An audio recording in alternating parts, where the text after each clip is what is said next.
Hello students. आज हम लोग चैप्टर ग्रेविटेशन के अंदर एक नया टॉपिक देखने वाले हैं कि जो वैल्यू ऑफ जी है, मतलब एक्सेलरेशन ड्यू टू ग्रेविटी, उसमें क्या चेंजेस होते हैं जब हम लोग लैटिट्यूड पर हो या एल्टीट्यूड पर हो या डेप्थ में जाने पर, उसमें क्या चेंजेस हो रहे हैं। तो चलिए हम लोग उससे पहले स्टार्ट करते हैं। पहले हम लोग समझते हैं यहाँ पर जो बेसिक टर्मिनोलॉजी से है वो क्या क्या है। पहला स्टूडेंट जो टर्म है उसमें वो है variation in ji with latitude. तो लैटिट्यूड मतलब क्या होता है? लैटिट्यूड का मतलब होता है स्टूडेंट कि let's say here we have the earth. I am just drawing here the earth. ये हमारी अर्थ है। तो अर्थ में हम लोग जानते हैं कि इसके जो है, यहाँ पर हमारे पास जो है, here we have north pole and here we have south pole. तो ये जो हमारे पास दोनों नॉर्थ एंड साउथ पोल है, ये क्या करते हैं, अगर मैंने किसी ऑब्जेक्ट को यहाँ प्लेस किया है तो ये नॉर्थ पोल के साथ में कुछ एंगल बना रहा होगा, यहाँ प्लेस किया है तो ये साउथ पोल के साथ में कुछ एंगल बना रहा होगा। So what is latitude? Latitude is the angular distance of a place north और south of the equator. It is measured in degrees 0 to 90 degree. अब ये जो है हमारे पास student, it is equator. Okay. और ये जो है हमारे पास, ये पोल की लाइन हो जाती है। वो हम जब आगे डेरिवेशन देखेंगे तो ये दोनों चीजें आपको क्लियर हो जाएगी। So I hope that this variation in ji with latitude जो टर्म है ये आपको क्लियर हो चुका है। एंड जो नेक्स्ट टर्म है स्टूडेंट, दैट इज एल्टीट्यूड। तो एल्टीट्यूड का मतलब क्या होता है? यहाँ पर मान लीजिए स्टूडेंट, मेरे पास जो है ये ओशन है, या इसे मान लीजिए आप लोग कि ये सी है। इन सिंपल वर्ड्स, ये जो सी है ये पूरे अर्थ पर है। और एक खास बात ये भी है कि जो सी का लेवल है वो बहुत ज़्यादा बढ़ता घटता नहीं है ना, बहुत ज़्यादा वेरी नहीं कर सकता ये। इसका मतलब क्या है, अगर मान लीजिए आपने इसके अंदर एक बाल्टी भर के पानी डाल दिया तो उससे सी के लेवल में कोई ज़्यादा फर्क नहीं पड़ेगा। इसलिए हम लोग ऐसी चीज़ों को रेफरेंस पॉइंट की तरह लेते हैं। So here let's say we have these three places on earth, क्योंकि हम जानते हैं कि जो अर्थ है स्टूडेंट वो फ्लैट नहीं है हर जगह पर, है ना। तो हम लोग क्या करते हैं कि लेट्स दिस इज अर्थ। तो उसके लिए क्या है, यहाँ पर मान लीजिए मैंने एक ऑब्जेक्ट यहाँ रखा है, एक ऑब्जेक्ट यहाँ रखा है और एक ऑब्जेक्ट यहाँ रखा है, ए बी सी तीन प्लेसेस पर है।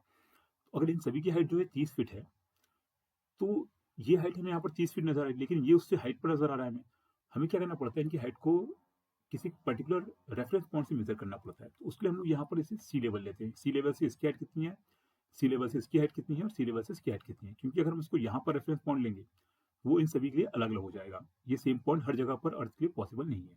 ये अर्थ हर जगह पर सेम इसी तरह की फ्लैट नहीं है। Now so I hope that you understood here. So second point is altitude, third point is depth. तो जो भी हमारी अर्थ है, जब हम जमीन के अंदर जाना शुरू करते हैं तो किस डेप्थ पर वेरिएशन जो है जी वो क्या होगा, हमें वो फाइंड करना है। तो I hope that you understood all this three things. Now will move from here to the main point, that is derivation. चलिए डेरिवेशन की तरफ बढ़ते हैं। First point here student, variation in g due to flatness of earth. यहाँ पर student हम लोग मान के चल रहे हैं कि जो अर्थ है हमारी, है ना, यहाँ के हम किसी सेंटर पॉइंट ओ से अगर लेके चले तो ये आरपी जो है हमारे पास, ये पोल को रिप्रेजेंट कर रहा है कि पोल से डिस्टेंस कितना है इसका। ठीक है, ये अगर सेंटर से बात करें तो ये पोल के लिए किस पॉइंट पर आपने रखा हुआ है उस ऑब्जेक्ट को, और ये इक्वेटर लाइन के लिए है। Now we know a relation, that is F is equals to M A. This is the relation, F is equals to M A. And from there, if you have to find out the acceleration due to gravity, so this A will convert to G. So here we have this first relation, F is equals to mg. This relation, and we know that by Newton's law, universal law of gravitation, F is equals to G m upon r square. When we compare these two relations, this m will cancel out and we get G is equals to G m upon r square. Remember this relation, it is most important. और we can write out g m is equal to g r square. तो ये दो relation हमारे पास आ चुके हैं। अब हमें क्या करना है, इक्वेटर और पोल पर इस जी को फाइंड आउट करना है। तो ये हमारे पास वो रिलेशन है। इस रिलेशन के अंदर स्टूडेंट हम लोगों ने पोल के लिए फाइंड आउट किया सबसे पहले।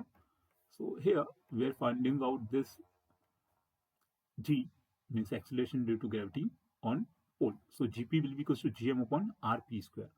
It is first equation. And on equator this relation will be g is equals to GM upon R E square. जब हम दोनों इक्वेशन को डिवाइड करते हैं जीपी अपॉन जी, तो हमें क्या मिलता है कि जो जीएम जीएम है कैंसिल आउट हो जाएगा and will get here gp upon ji is equals to R E upon R P whole raised power 2। या एक और रिलेशन ये, जब हम लोग स्टूडेंट इन रिलेशन को फाइंड आउट करते हैं तो एक रिलेशन तो ये हमारे पास हो गया है, ये हमें रूट फॉर्म में फाइंड आउट करना है, तो RE upon RP is equals to root over GP upon G. It is the next one relation. Now the next relation is variation in g due to rotational motion of earth. अब मान लीजिए सुनिए, यहाँ पर हमारे पास जो है ये हमारी अर्थ है, you know that now this is your equator, this is pole.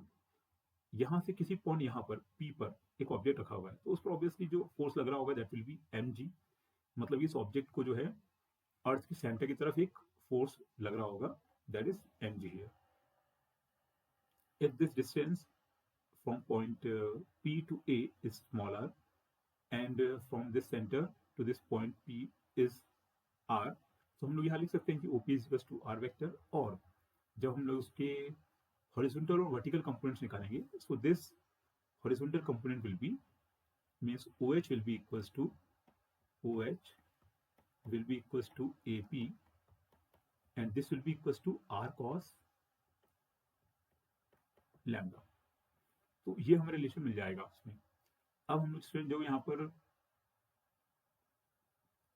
Acceleration due to gravity है वो हमें फाइंड आउट करना है, so that will be mg is equals to mg dash is equals to mg minus m omega square r cos lambda. और जो r है हमारे पास student, this one is r means AP is equals to r, तो हम AP की जगह पे कितना प्लेस कर सकते हैं, दिस r, या r की जगह पे कितना प्लेस कर सकते हैं हम लोग, कैपिटल R cos लैम्डा, जो कि है distance from this point O to P। Now when you plug this value we get here mg dash is equals to mg minus m omega square r cos lambda into cos lambda। cos lambda कितना हो जाएगा, cos square lambda। और जो m है यहाँ पर वो सभी जगह बोथ साइड हम कैंसल आउट कर सकते हैं, so will get the relation as g dash is equals to g minus omega m omega square r cos square lambda। अब इस रिलेशन के अंदर स्टूडेंट अगर हम देखें तो हमारे पास दो केस स्टडी बन रही है। वैसे तो बहुत सारे एंगल की बेस पर हम लोग केस स्टडी बना सकते हैं कि एंगल जब जो एंगल लैम्डा है it will be 60 degree, or this angle lambda will be equals to 30 degree, or lambda is equals to 45 degree, but we are taking here only with these two lengths because we have to find out it for equator and poles। so when we are taking this lambda as 90 degree, इस lambda को 90 degree लेने का मतलब क्या है student, देखो ये जो है एंगल अभी जो है किसी एंगल के साथ में है, अगर हम इसी एंगल को और बढ़ाते जाएं यहाँ ऊपर की तरफ, तो एक टाइम ऐसा आएगा जब 90 डिग्री हो जाएगा दिस वन। मतलब कि जो ऑब्जेक्ट है, जो बॉडी है, वो कहाँ रखी हुई है, पोल पर रखी हुई है, तब जो g है या g डैश है उसकी वैल्यू क्या मिलेगी हमें। और जब एंगल कम करते करते जब हम जीरो कर देंगे तब वो ऑब्जेक्ट जो है इक्वेटर पे आ जाएगा। पहले हम लोग क्या करें, एंगल को 90 डिग्री कर रहे हैं। यहाँ देखिए केस फर्स्ट में देखिए, यहाँ पर जब हम लोगों ने क्या किया है, एंगल को 90 डिग्री रखा है, मतलब कि ऑब्जेक्ट कहाँ पर है, अभी पोल पर है। तब g जो है g dash it will be equal to g, मतलब कि ये कितना रहेगा, 9.8 मीटर पर सेकंड स्क्वायर के इक्वल रहेगा, क्योंकि इसमें जो ये टर्म है r cos स्क्वायर लैम्डा, ये कितना हो जाएगा, zero, because cos 90 zero. Same way में जब हम उसी ऑब्जेक्ट को कहाँ प्लेस करते हैं, लैम्डा जीरो लेते हैं, मतलब कि जो ऑब्जेक्ट है अब कहाँ पर है, ऑब्जेक्ट जो है वो आ चुका है इक्वेटर पर, तब हमें जो इसकी वैल्यू मिलेगी that will be g dash is equals to g minus n omega square r। इसका मतलब ये है कि जो भी हमें वैल्यू मिलेगी g की, यहाँ पर हमें 9.8 मिल रही थी g डैश की, यहाँ पर हमें जो वैल्यू मिलेगी वो 9.8 से कम मिलेगी, it will B minus, because ये जो टर्म है ये उसकी वैल्यू को और कम कर देगा। Now from here will move with the next derivation that is variation in g with altitude. यहाँ पर हमारे पास स्टूडेंट वही अर्थ है, उस अर्थ के लिए जो उसकी रेडियस है, this is r radius O A, and उस रेडियस r के बाहर किसी पॉइंट पर हमने p पर एक ऑब्जेक्ट m को प्लेस किया मान लीजिए, और मान लीजिए जो a से p की हाइट है वो कितनी है, a से p की हाइट है यहाँ पर हमारे पास h, तो ओ ए r है, AP जो है वो h है, और OP जो है यहाँ सेंटर O से लेकर इस पॉइंट P तक का डिस्टेंस कितना हो जाएगा, r प्लस h। सिंपली हम लोगों को यहाँ पर डेराइव करना है इसे। So this is our relation which you already know, small g is equals to capital G m upon r square. अब इस रिलेशन से हम लोग क्या करेंगे, पहले से पॉइंट A पर निकाल लेंगे कि यहाँ पर अगर ऑब्जेक्ट रखा हो या इसके आसपास रखा हो तो क्या होगा। This will be equals to g is equals to gm upon r square. Same way जब हम लोग जी डैश मतलब कि यहाँ कहीं पर निकाल रहे हैं, जो ऑब्जेक्ट यहाँ एच इस ओ से लेकर एम पी पॉइंट पर रखा हुआ है, तब क्या होगा? So this will be g dash equals to G M upon R plus H raise to power 2। हम दोनों इस इक्वेशन को डिवाइड कर देते हैं। So G upon G dash will be equals to, जो G M upon G M है cancel out हो जाएगा, and we will get here G upon G dash is equals to R plus H whole raise to power 2 upon R. अब इस relation को जब हम आगे लेके जाते हैं स्टूडेंट, तो हमें क्या मिलता है? We get here g dash upon ji is equals to R square upon R plus H whole raise to power 2। हमने यहाँ नीचे वाले टर्म से आर स्क्वायर कॉमन निकाल लिया, तो आर स्क्वायर कैंसिल आउट हो गया। So G dash upon ji is equals to 1 upon 1 plus H by R whole raise to power 2। अब यहाँ पर हम लोग स्टूडेंट देख रहे हैं स्पेशल केस। स्पेशल केस में हम लोग क्या देख रहे हैं कि जो h है ना, when this h is equals to r, h is equals to r मतलब क्या? इससे आप लोगों को क्या समझ में आ रहा है कि ये जो h है, जो भी हम यहाँ पर h ले रहे हैं, that is equals to this r, means radius of earth r के इक्वल है। तब जो है, जो भी पॉइंट होगा वहां पर जो जी डैश होगा या ग्रेविटी होगी वो कितनी होगी? तो चलिए उसे देखते हैं हम लोग। जब हम उसकी अगर इतना प्लेस कर देंगे तो हमें मिलेगा G dash upon ji is equals to 1 upon 1 plus r by r 1 हो गया, तो it is 1 upon 1 plus 1 dash power 2, that is 1 upon 2 square, और G dash is equals to G by 4। अब इस रिलेशन का क्या मतलब हुआ? इस रिलेशन का मतलब हुआ स्ट्रेन कि जो जी डैश हमें उस पॉइंट पर मिलेगा, जो भी नया पॉइंट है जी डैश, जिसमें कि हमने उस ऑब्जेक्ट को कितने डिस्टेंस पे रखा है, R H is equals to R distance पे रखा हुआ है, तो वहां पर जो ग्रेविटी होगी वो क्या होगी? It will B 1/4 of earth gravity which is 9.8। तो अगर वहां पर 9.8 है ग्रेविटी ऑन अर्थ, तो at this distance means when h is equals to r, so it will be g dash will be equals to 9.8 divided by 4. This one will be the value. Now we will move from here to the next point, that is variation in ji with depth. अब इसमें क्या करें हम लोग? मान लीजिए कि जो ऑब्जेक्ट है जिसको हम जमीन के अंदर डाल रहे हैं, तो क्या होगा उसमें? उसमें जो वेरिएशन होगा जी में वो क्या होगा? और क्या होगा अगर हम उसे यहाँ सेंटर में रख दे, तो इस पॉइंट ओ पर रख दे तो? चलिए देखते हैं उसे। यहाँ सेंटर से इस पॉइंट पी तक का, let's say the radius of earth is R, ये जो डिस्टेंस है ना, इस पॉइंट को हम लोग क्या नाम दे रहे हैं? Let's say this is a. सो ए और ये पी है, सो ए पी जो डिस्टेंस है वो एच है। अगर हम इसी को अंदर डिस्टेंस पर लेके चलें, है ना, एच डेप्थ में लेके चलें, तो ये जो डिस्टेंस हो जाएगा कितना हो जाएगा? This distance O A will be R minus H. अब हम लोग स्टूडेंट जानते हैं कि जो डेंसिटी होती है वो क्या होती है? Density is equal to mass upon volume. So if the density is represented by D and the mass of earth is represented by m, so the volume will be, because it is considered as sphere, so its volume will be 4/3 pi r cube. so हम लोगों ने इस r distance पे निकाला पहले, तो mass कितना होगा? It will be 4/3 pi R cube into D, और एम डैश मतलब यहाँ कहीं अंदर, जब हम लोग उस किसी ऑब्जेक्ट को अर्थ की सरफेस के अंदर डाल रहे हैं, तब उसको ऑब्वियसली जो डेंसिटी भी ज्यादा होगी। So it will be 4/3 pi R minus H raise to power 3 into D. ये हमारे पास दो इक्वेशन आ गई है। और जो हमारा फेमस रिलेशन है स्मॉल जी और कैपिटल जी के बीच का, वो हम जानते हैं कि इतना है। तो जब हम उसे अर्थ सरफेस में आर के लिए लेकर चल रहे हैं, so that will be g is equal to G M upon R square, g dash will be equals to similarly gm upon r minus h raised to power 2.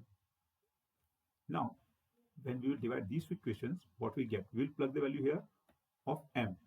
Okay, both for both of the equations. Here, if it is g dash, c हो जाएगा m dash.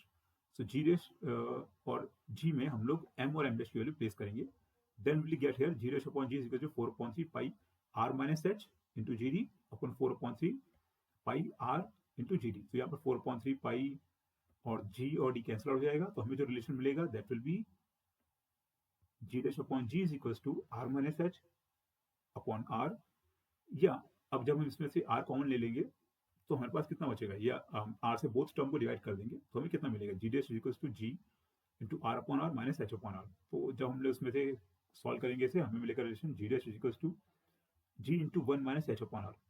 अब यहाँ पे क्या हो student, अगर जो हम h ले रहे हैं वो r के इक्वल हो, मतलब कि हम ऑब्जेक्ट को जो है वो सीधे अर्थ के सेंटर के अंदर सेंटर पॉइंट पे रख रहे हैं, ठीक है, इसका मतलब ये हुआ। तो क्या होगा? This equation will become g dash is equals to g into 1 minus r by r is 1, so this one will be 0. इसका मतलब हुआ कि g dash at center of earth will be 0. So student, this is the relation, and it is the change or variation in the value of g with different places. So I hope that you understood this chapter and this topic. Thank you very much for watching this video. See you next time.